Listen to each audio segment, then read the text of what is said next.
Maman Autisme Afrique présente l'inclusion au quotidien. Vous êtes en train d'organiser la fête d'anniversaire de votre enfant et vous avez une connaissance dont l'enfant est autiste ou présente des signes d'autisme. Vous aimeriez les inviter à l'anniversaire et vous tenez à ce qu'ils passent un moment agréable. Qui dit fête d'anniversaire dit musique, dit bruit, dit cris d'enfant. Qui dit autisme dit parfois difficulté à supporter certains bruits ou bruit trop fort. Qui dit fête d'anniversaire dit parfois beaucoup de monde, beaucoup de foule, beaucoup d'enfants. Qui dit autisme dit parfois difficulté à supporter la foule. Qui dit fête d'anniversaire dit également goûter d'anniversaire, aloko, frites, pizza, bofloto, différentes textures, différentes odeurs.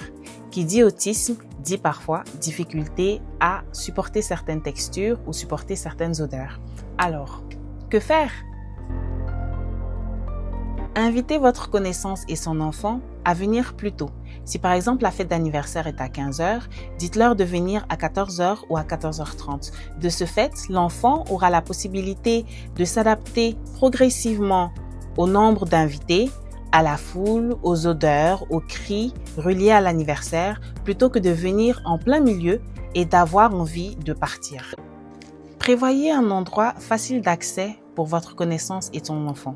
Ça peut être une chambre d'amis, ça peut être une partie du jardin, l'arrière-cour, derrière la cuisine, un endroit accessible à eux qui va servir un peu d'endroit isolé où l'enfant autiste pourra avoir une pause de stimuli. Je vous explique.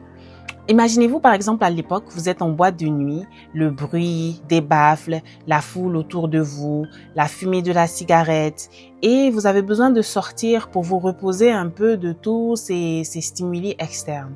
Donc cet endroit-là va être un peu la même chose pour l'enfant autiste. Ça va servir d'endroit de break, d'endroit de pause où il pourra réguler ses émotions, être loin des odeurs de l'anniversaire, loin des bruits, loin des différentes lumières et pouvoir vraiment se reposer et revenir à l'anniversaire plutôt que de vouloir rentrer à la maison.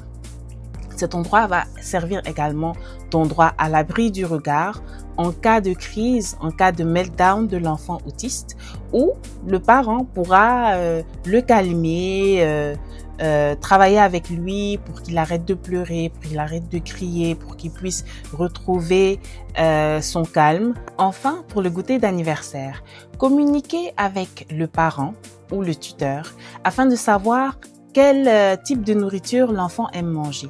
Est-ce que c'est un biscuit? Est-ce que c'est des ailes de poulet? Qu'est-ce que l'enfant a l'habitude de manger et de supporter? Et de ce fait, vous lui prévoyez sa petite assiette, son petit plat.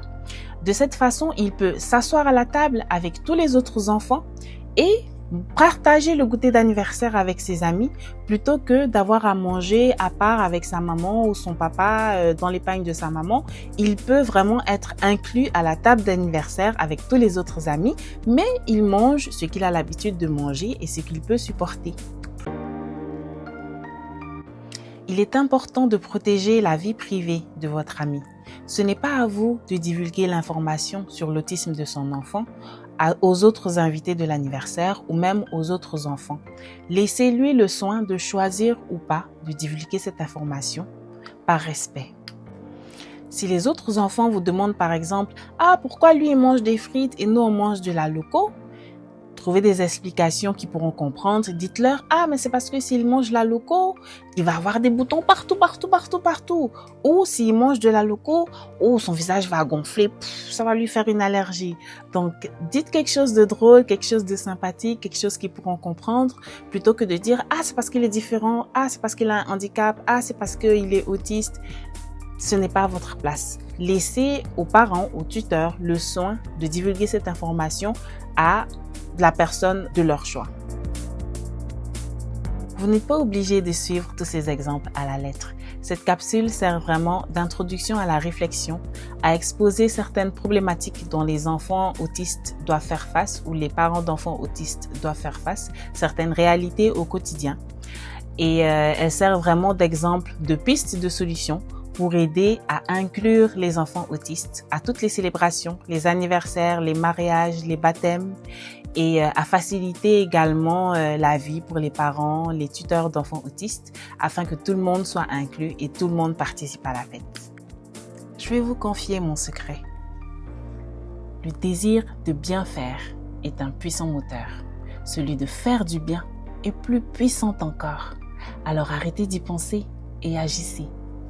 C'était la Minute Inclusion avec Maman Autisme Afrique pour une société plus bienveillante et inclusive. Portez-vous bien et à la prochaine capsule. Bye bye. Si vous avez aimé cette vidéo, merci de la partager, liker ou de vous abonner à la page.